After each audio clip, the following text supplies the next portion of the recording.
Well, welcome everyone. Thank you very much for being here with us today. My name is Nicolas. I'm the CEO and co-founder of ABASK, along with Tom Chapman. ABASK means basking in the sun. And for us, it's all about shining a spotlight. Shining a spotlight on craft, shining a spotlight on design, shining a spotlight on our makers, and their incredible stories. We have 250 makers on our site, coming from more than 50 different countries. We have almost 4,000 different products, covering everything from the bar, dining room, games, blankets, bed and baths, and everything in stock, and everything delivered over to you in 48 hours. And we are very lucky today to have 4 of those makers with us. Coming from different countries, we have people coming from Vienna, people coming from Brazil, from the UK, from the US, working on different materials, glass, marquetry, ceramics, leather. And we are very lucky to have Jacqueline Terrebone, who's the editor-in-chief at Galerie magazine with us today to moderate the panel. The topic is everything related to the process of creation. Over to you, Jacqueline. And I think we have a quick video first. Thank you. Thank you.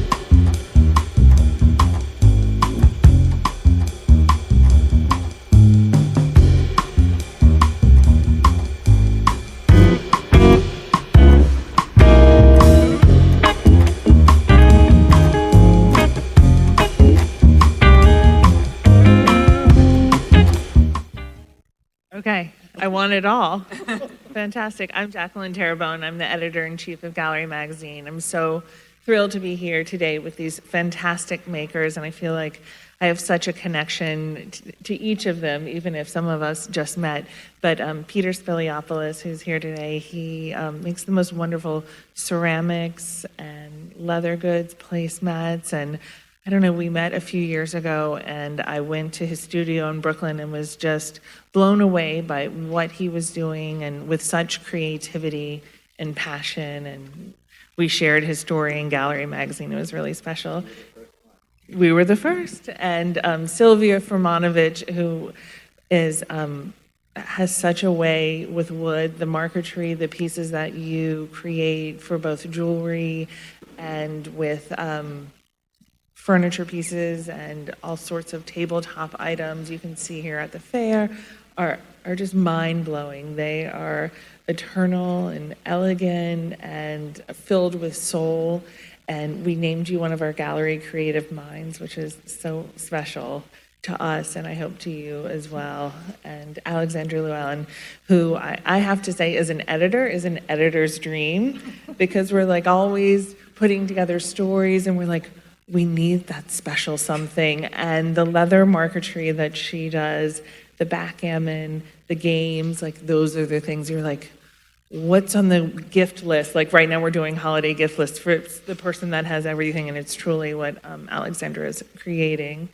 And with Leonid Rath from Lobmeyr, I have such respect and admiration for everything that Lobmeyr does, and it's 200, they're celebrating their 200th anniversary. And I just feel like everything not only looks better in one of your glasses, but like it tastes better too. The wine tastes better. And I was just telling him last week I had burnt toast ice cream with caviar on top served in one of the candy dishes at a party, and I don't know, fell out of my chair when they envy you. Dish out. So I'd love to kick it off by asking all of you to just sort of tell us your story of how you found your craft, or I don't know, how your craft found you. And Peter, if you could share a little bit of your journey to what you're doing, because you started somewhere else. That's right. Well, I'm Peter Speliopoulos, and I am a ceramic artist and designer. And I really got into the world of home later in the game. My whole career was in fashion. I was creative director of Donna Karan for 13 years, and Cerruti in Paris for 5 years before that. And so through my whole career, I just, had amazing privileges to travel and experience all sorts of levels of high design. And around 2015, when Donna Karan was closed, I had already been studying ceramics in Greece during my summer vacations, and I decided to study more formally here in New York with 2 different teachers, which led me to my first show. I've had 3 solo shows here with Les Ateliers Courbet, Melanie Courbet. And at the same time, because I was having separation anxiety from the fashion world and my love of fabric and leather, where I had done so much development over the last 20 years, I just decided to go into the home world and create this collection of tabletop accessories in leather, suede, shearling, and a line of napkins, because I just felt the connection to ceramics with leather and skin on skin was something that made a lot of sense for me. And as I was doing ceramics, I was in the home world. And so that's how I got here. And I'm thrilled that ABASK has had such success with the objects that I've been creating.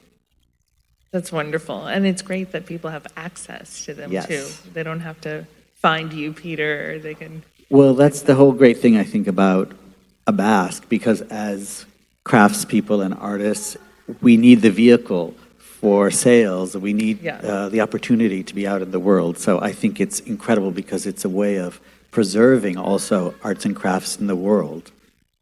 And Silvia, for you, it's like a tradition, like generations of makers in your family, right? Yes, okay, I'm Silvia. I want to thank ABASK to be invited. I feel very honored. And I started my career as a jewelry designer very late also, in the year 2000. I did many things before, but nothing that touched my heart. And I had a company of costume jewelry. I used to work with Brazilian stones, but not in gold. And then I decided in the year 2000 to go in a workshop to learn how to work with gold. And I got at the first class when I learned to melt the gold.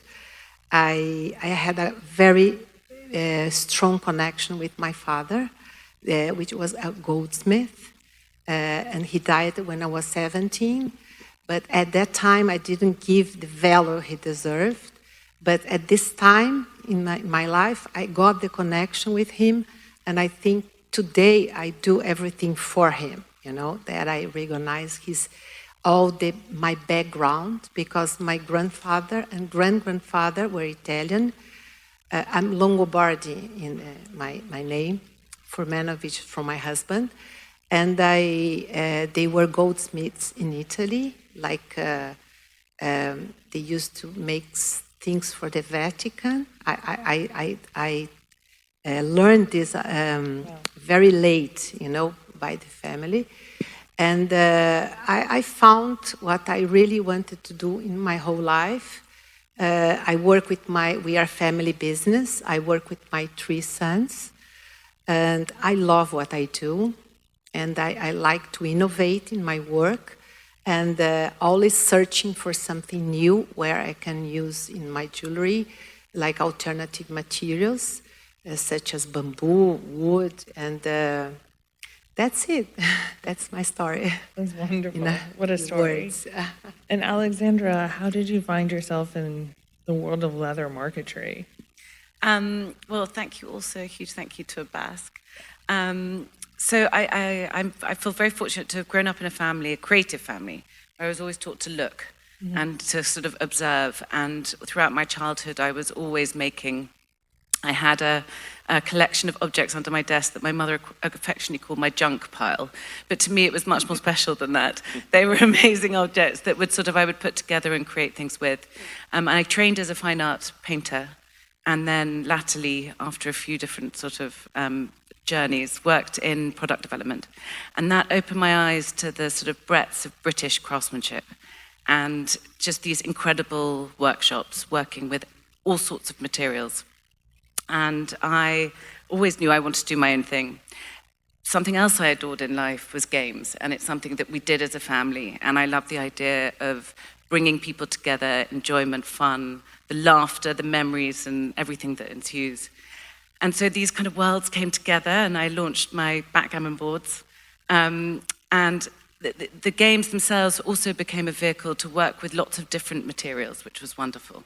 So we worked with leathers and semi-precious stones, a lot of marquetry, different woods, all sorts of materials. I was just talking about sourcing Martian meteorite for a recent commission. And then the collection I found myself in this wonderful niche of games. And there's also a huge side to my business of making bespoke pieces, which kind of came from the original products, which is just a total dream. It's like a window into a million different worlds, each commission that I take on, and each one's so completely different. So yes, That's here beautiful. I am. Sounds like you really pour yourself into them. Yeah, absolutely do. And Leonid, how about you? I mean, Yeah, did you have a choice? Leonid Rath. We are managing the company now in 6th generation as 3 cousins.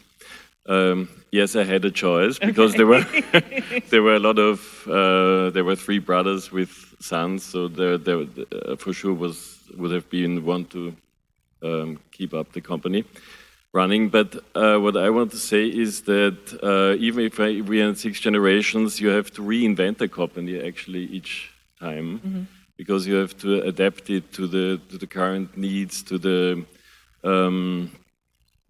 not only aesthetics, and there have been huge shifts in the last 30 years. I can remember when my parents ran the company, it was either art or industrial design.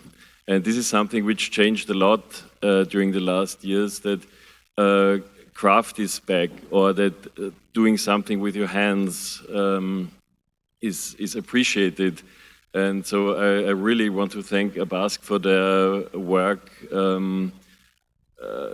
cherishing this and helping us as the manufacturer of nice things, doing our mission. And it's,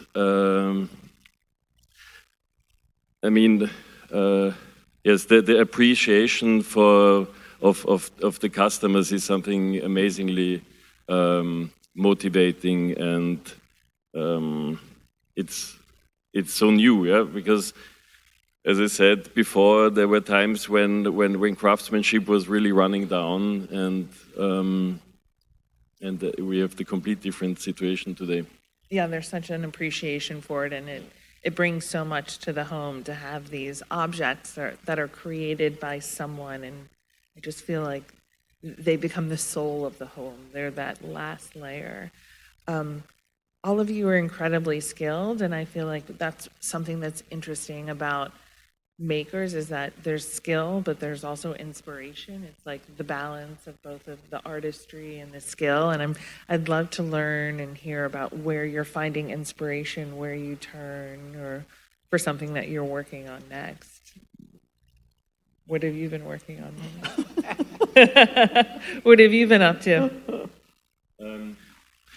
For us, it's a time of consolidation. Now we had our big 200-year anniversary this year, and for the last 20 years we have been building up a retailer network around the world, 200 retailers today, and I think about 100 different products. So for us, it's rather a moment at the moment, I have to frankly say, to settle things down, do homeworks, to settle the production again. So it's this kind of step of cleaning the assortment again, and so I'm looking forward to have a little bit more relaxed and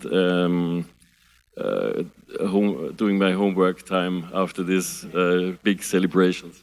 That's great. And Alexandra, how about you? Where do you live? Everywhere. I mean, I grew up in the countryside, and I think that's an eternal source of inspiration for me, that just nature itself, and as I'm sure it is for all of us.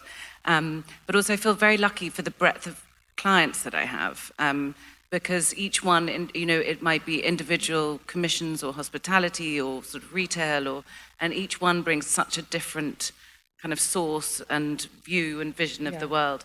But I think mostly it's the workshops that I work with the makers. That's a constant collaboration and a constant learning experience. And, you know, I probably speak to them all more than I do my family, you know. I mean, it's an incredibly, it's a huge part of my life. And, you know, we all love to challenge each other. Yeah. You know? So Martian meteorite doesn't sound like a material you chose.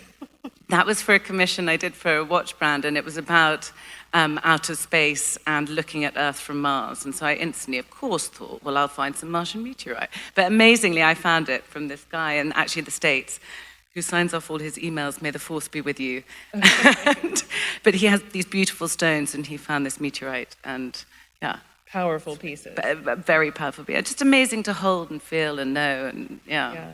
And Silvia, nature is a big source always. for you too. Nature, because my country, Brazil, it's full of nature. We have the Amazonia forest, which for me is the most incredible place. I love to go there. The marquetry atelier is in the middle of the forest, so I go there every 3 months. So it's, I always say that I don't create anything. I just join the people's craftsmanship together with my expertise in terms of joining, you know, and praising their work. And I love what's done by hands. And one thing that I always say to myself, that the time is very important. The time one object takes to be ready. It's not machine-made, it's man-made.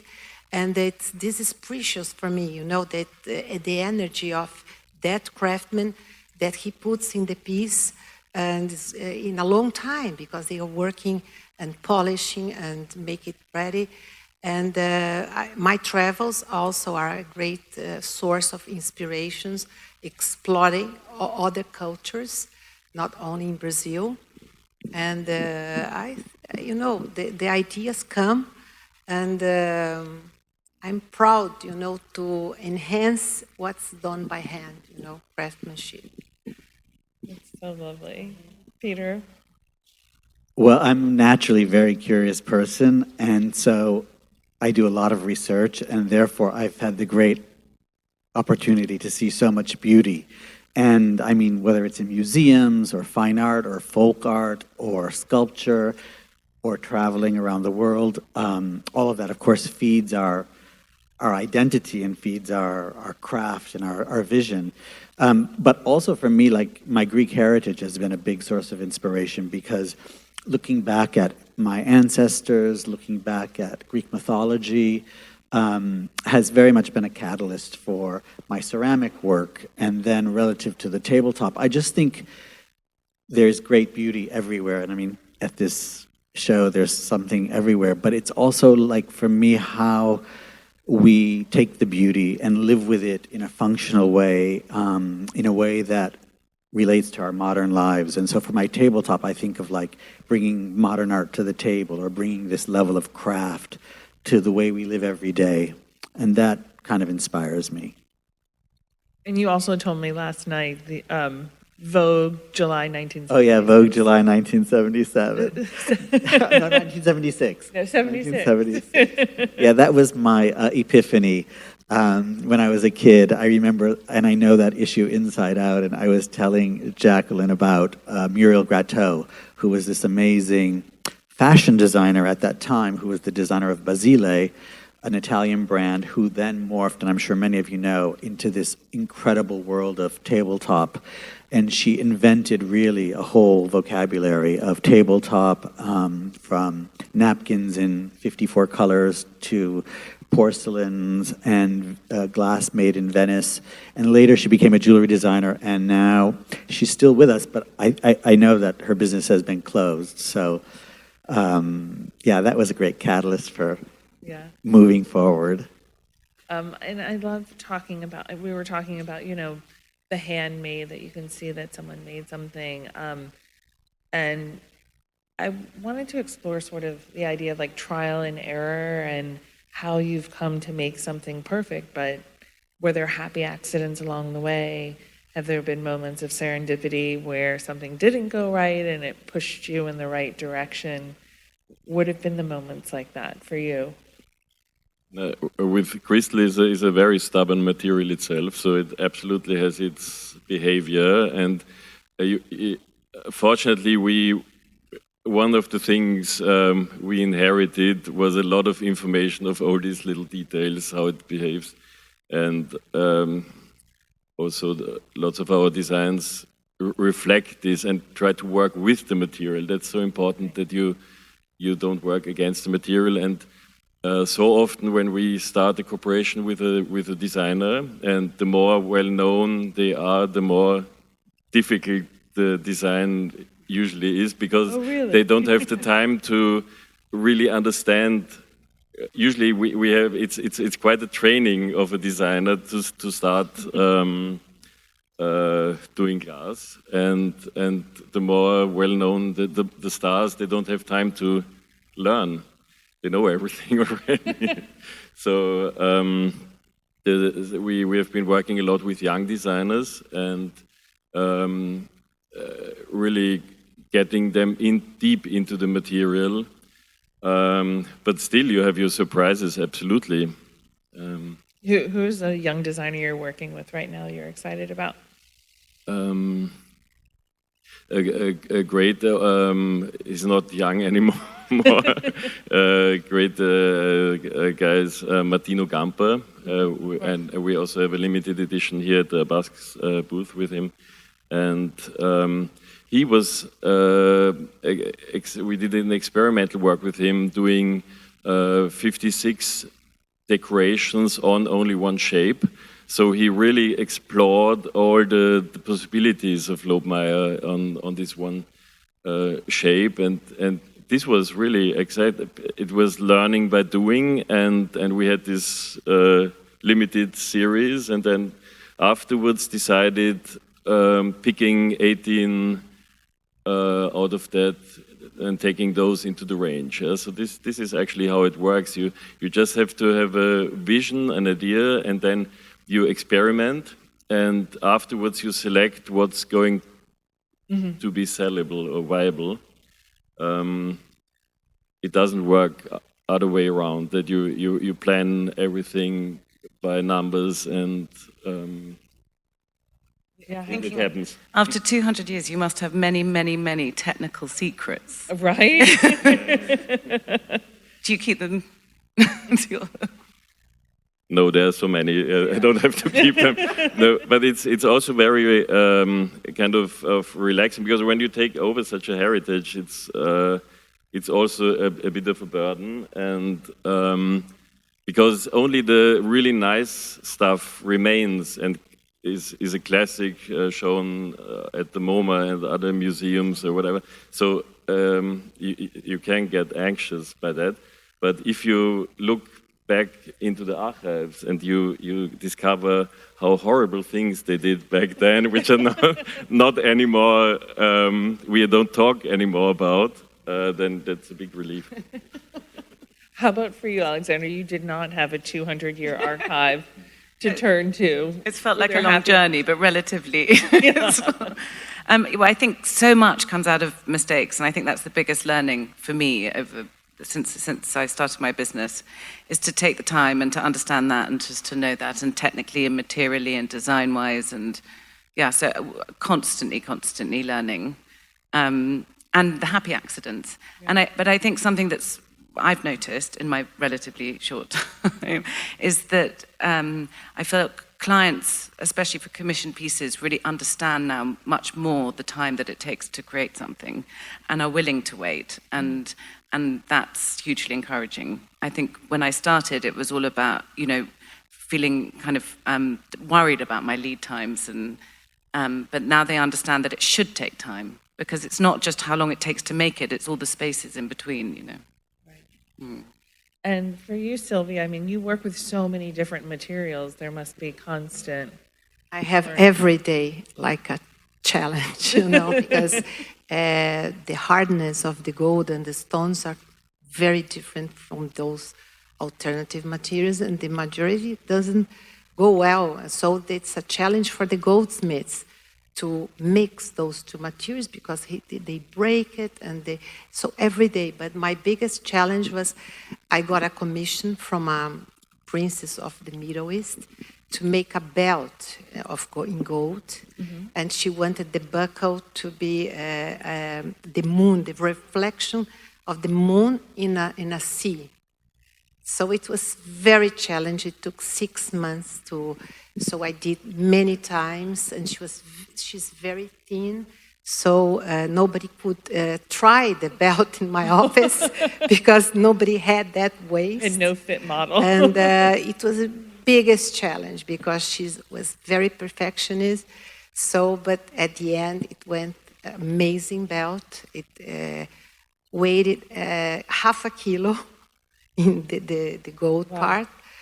And the buckle, it was amazing with diamonds, the reflex of the moon I made in marquetry. And it was like I learned a lot after to make a belt in gold. It was very nice. Well, I would love to see that. That sounds extraordinary. I show you. Yeah. Well, in my career, I've had to work a lot to embrace the idea of getting away from perfection, because I think working in fashion and these ideals of beauty are always sort of founded on things that we expect that we have to kind of compete with and make better. And I think that in fashion, I learned that some of the most beautiful things come out of the mistakes. And as a result, I think when I moved into the world of ceramics, for me, it was like understanding the vessel as a living being, as we're vessels ourselves, and like how we deal with imperfections and how we accept imperfection as another kind of beauty. And as well, I think dealing with craft, I mean, the beauty of craft is that it's not really perfect. I mean, of course, we aspire to make it perfect, but the quality of the hand and the irregularity and the uniqueness of every piece is, to me, what's absolutely desirable. And so I think, like, I don't know, in my ceramics, I like centering and throwing it off and recentering, kind of like our psychological experience of life. And I think ceramics is a weird metaphor for living. Of course, every artist has a different end goal and end result. But for me, I don't know, I think it's great to embrace your mistakes and turn them into something. I mean, those mistakes only you can make too. So they're also part of your vocabulary, which becomes part of your artistic expression. Yeah. And I think about what you're saying, there is I think everybody knows about wabi-sabi. Yes. In Japan, that you find beauty in imperfection. For instance, they have this technique that when the ceramic breaks, they glue it and put like gold. Kintsugi. So, yeah, kintsugi, yes. And I think it's wonderful because it's another thing. It's, it's a beauty in a broken object. No? Yeah. Yes, because they believe that just because it's broken, it's not that it's not beautiful anymore. Yeah. And the history and heritage of all of these objects and the spiritual quality lives on forever. So for them, it's of more value to repair it than it is to buy something new, which is an incredible philosophy of life. It's a philosophy, yes. Which we should have a little story. When I took over, we have a drinking set by Adolf Loos. It's a very simple cylindric glass set. And there are cuts in the bottom, like crisscross, rather small cuts. And they are quite regular. And I was thinking, coming from university, so we'll have a wheel with, instead of cutting each line by line, we will have one wheel with all the lines, and then we just cut like this, and then we turn 90 degrees, and we cut like that, and it's done. 5 minutes instead of 20, and something like this, yeah, crazy. And then we did it, the wheel and everything, and it looked absolutely dead. Yeah, because if you cut line by line, it's like a textile weave. You have a feeling of some, it's lively in a way, yeah. And if you cut it like or press it, then it loses the total idea of the product. Like a different energy. And Leonid, I'm so curious, like those amazing crystal pieces you have with those cracks in them that are obviously designed to have those cracks. I mean, that's to me like the most incredible, most optimum idea of like amazing design. What's the response been, or what was the idea behind giving people cracked glass, cracked crystal? Yeah, sometimes we have there's surprise in the eyes in a not only positive way, but what we love is to explore all the facets of this wonderful material. Yeah, and so we always look for the one thing still missing in our 200 years of collecting all those facets. And that absolutely was something missing and very much up to the time. And so it was Murray Moss doing having the idea, and he said he was doing a beauty mark, and it's absolutely beautiful. A breakage in glass is the most wonderful thing, and it also reminds you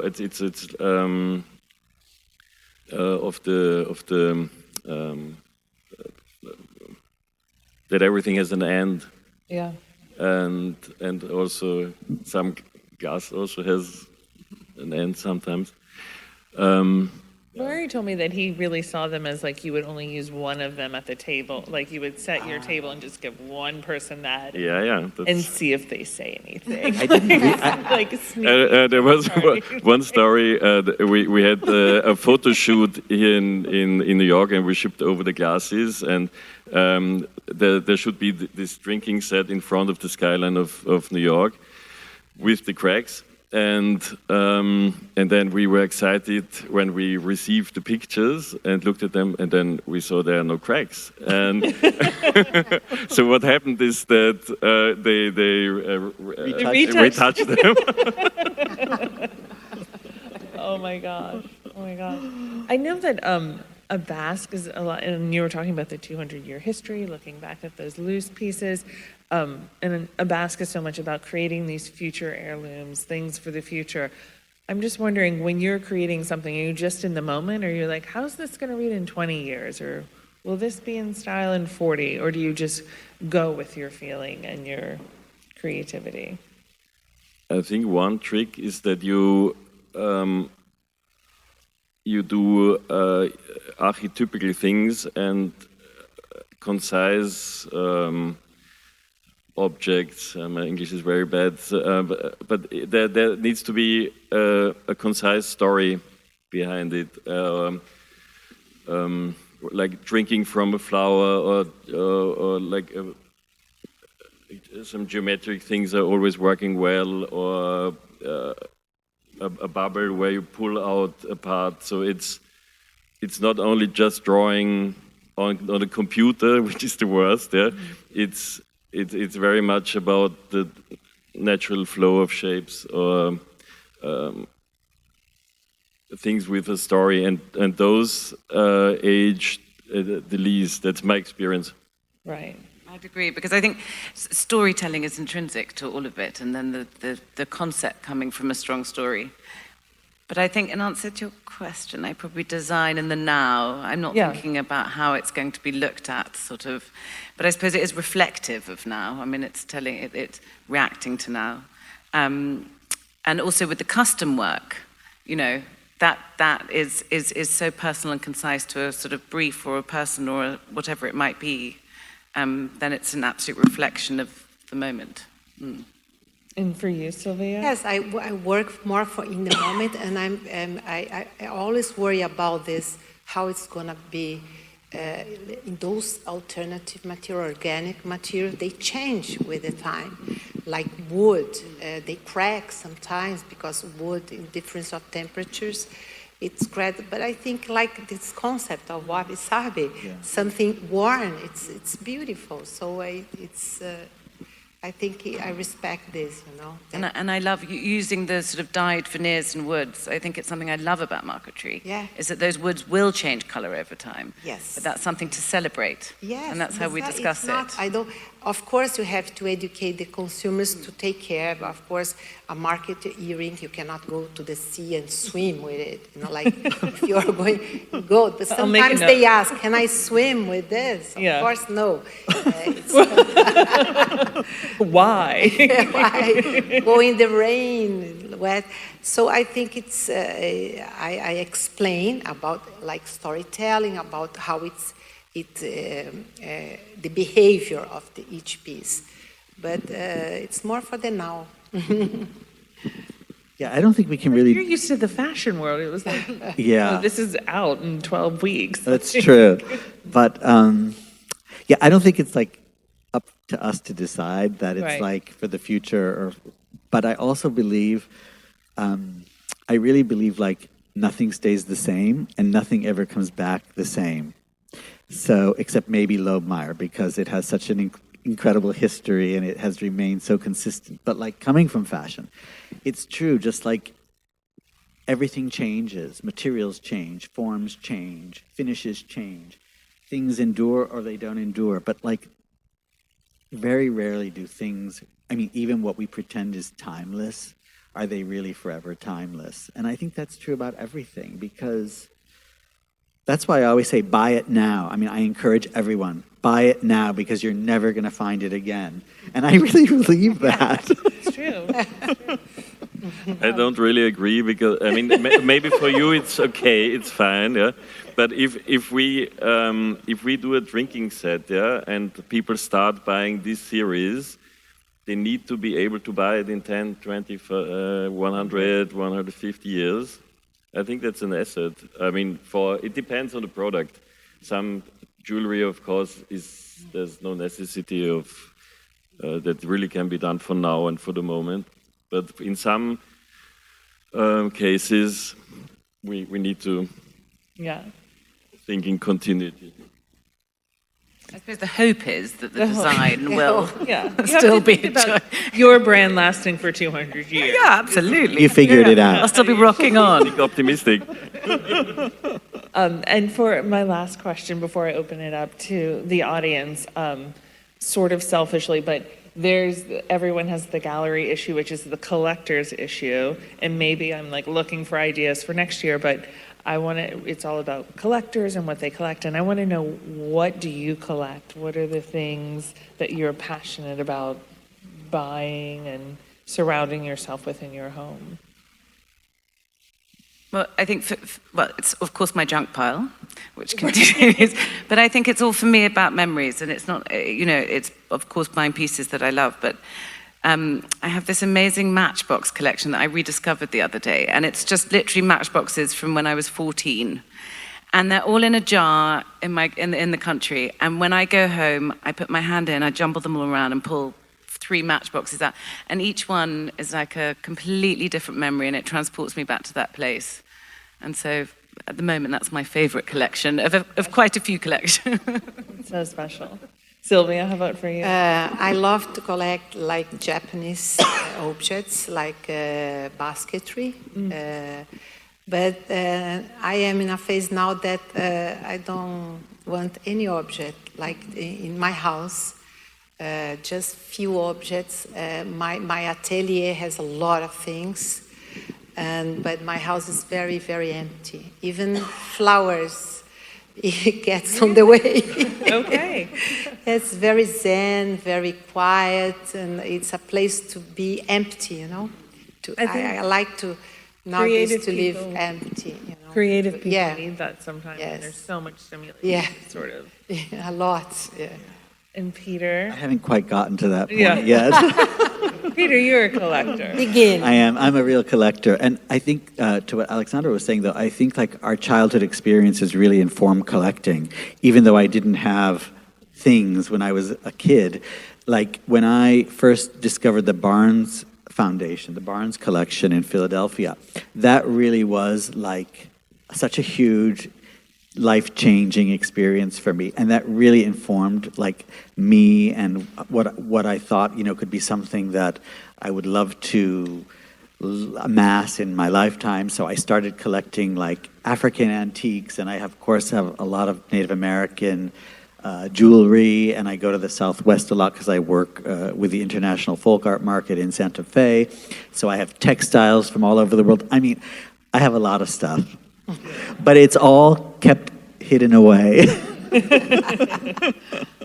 How about you? What do you Yeah, for me, it's also in that direction with the junk pile. I have a big discussions with my wife because she's more like you. She wants the emptiness. And so I have my vitrines where I can put in all the things which catch me on traveling, mostly a lot of Japanese tableware also, and could be a part of a Renaissance cupboard, just one arabesque from oak wood, or some. Recently I bought a part of Venice, a part of a door with little stone ornaments, and it's just sometimes items catch me totally, and then I need to have them, and I have to find a place. Exciting. So I'd love to open it up to the audience. Yes. All right. Right in there. The first question to Silvia is, the indigenous population of Brazil, does that play a major role or part in the conception of what you design and decide to make? And the second question, just generally to anyone, is the issue of recycled or repurposed material, with people being maybe sensitive to climate changes and the environment impact. Does that play a role in the role that you decide to make your whatever you make? That's something that's been repurposed or recycled, and are people being more receptive? Are you doing that out as an aesthetic choice yourself, or sort of as a marketing thing, because that's really what maybe people are focused on? I'm sorry, but I didn't understand the first question about... Yeah, my understanding from what you're talking about was that a lot of your design, you said you would look to nature, right, in the terms of your design. And I was just wondering whether or not the indigenous art, is indigenous people, or what has an influence in your conception or your designs, or role that they may play, particularly in Brazil. Yes, a lot. It has a lot of influence my work. Even the American Indians art, I did like 2 collections. And even in Brazil, because we have many tribes in the north of Brazil, even in this place, Acre, where I work, there are a lot of Indians that I get a lot of inspiration about because it's like a root, it's our root. And I always go to this source of inspirations. So the answer is yes. It's a lot of influence in my work about those tribal designs, the rituals, which I participate also with them, because in this place you can't stay in the tribe. And I stayed almost a week in the Ashaninkas tribe. It's near the border of Peru and Brazil, which was a source of inspirations in terms of design. It's natural for them, to have, because they paint their bodies, they paint their clothes, the necklaces, they take everything from nature, like seeds. So I use a lot of this. And the second question about recycled materials and, repurpose. I mean, I think any designer maker, it's our absolute responsibility in every way to think about and be educated about materials. And I think for us, it's every stage of the business, whether it's sourcing or packaging or the way we're making or carbon footprint, that always enters into the... of course, I also, want to be making items that will, they should be around forever. They're made to be an investment and a part of one's life. We also, sometimes I think, why reinvent the wheel? So when I'm making sort of perhaps chess sets or mahjong even, I'll often source beautiful vintage antique kind of chess pieces or tiles, and then repurpose and create a sort of box or board or whatever it is for them. But I think it's wonderful that also clients are more aware of where materials come from, which is so heartening. You know, they are asking the right questions, and I think that's incredibly encouraging. People are much more educated, yeah.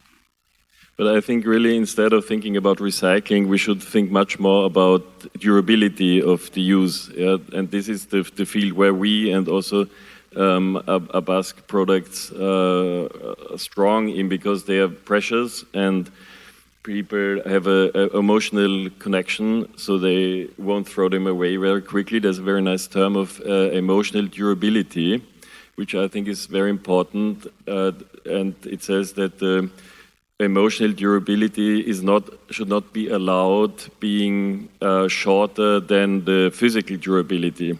So if you design a sofa which lasts for 30 years physically, it needs to stay emotional attractive for also at least 30 years. And you are not allowed to design sofas which are only exciting for 5 years and afterwards you exchange them, because that's really a sin. Yeah? And so I think this is something we have to think much more about than about recycling. Do we have more questions from the audience?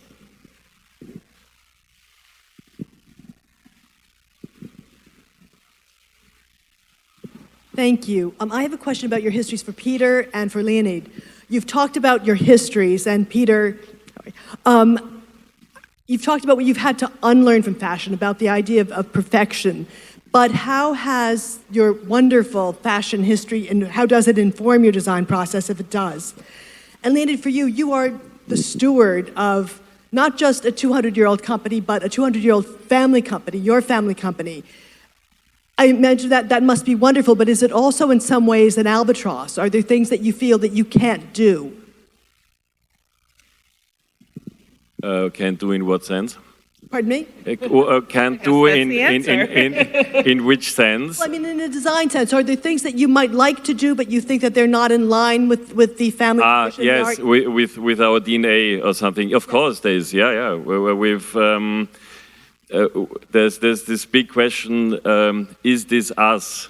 This is the big question between the three cousins of us, and very often the answer is no. Yeah. And then Peter, how about for you? Thank you, Bridget, for that question. I think, like for me personally, the materiality, the experience of working with fabrics and what fabrics tell you has really influenced my work. Because for me, in a way, clay or leather is a fabric. And I think how I work with clay is working with it as a fabric, as if it's canvas or as if it's organza. And so the sculptural aspect of the work that I do, I think, is directly related to my formation as a fashion designer. But more than that, I think it's about materiality and how materials evolve and how materials can be changed and how materials can be even made to look different from what they really are. That's been a big catalyst for me, moving from fashion into, let's say, ceramic arts. And I think we have time for one more question. Yes.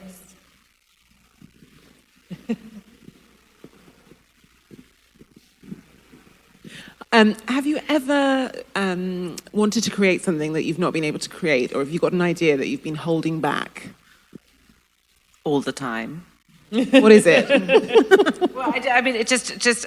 I think in terms of ideas, I feel like it's part of the kind of collecting. There are just, I hope that one day I will, and it's the sort of evolution of an idea. You mean what is the idea? Yeah, no. Have you got one idea that you thought, oh, I'd love to do that? I think one thing I'd love to do is, I think, so the main sort of thrust of what I do is games, and I think I'd love to create some public pieces that kind of bring people together in a community space, and so that's something I'm always thinking about. I love that idea. That's a really good one. Anyone else? Peter? I mean, I'd love to get involved in other materials like bronze, and I'd love to work with another kind of scale, which is an objective. yeah, so that's what I'm aspiring to. And I would love to make ceramic with my hands. For me, a big challenge is to, I love this idea of wabi-sabi a lot and of imperfection. And unfortunately, our tradition or our DNA is so much in perfection that I'm really struggling with that point. And so I'm thinking of how can I introduce imperfection in our work. There's one option, for example, blowing free without blowing in the mold. But the question is it us? So that's, I don't know yet. Well, thank you. This has been absolutely extraordinary. It's been a pleasure to explore this with you. And thank you so much to ABASK, the Salon show, everyone.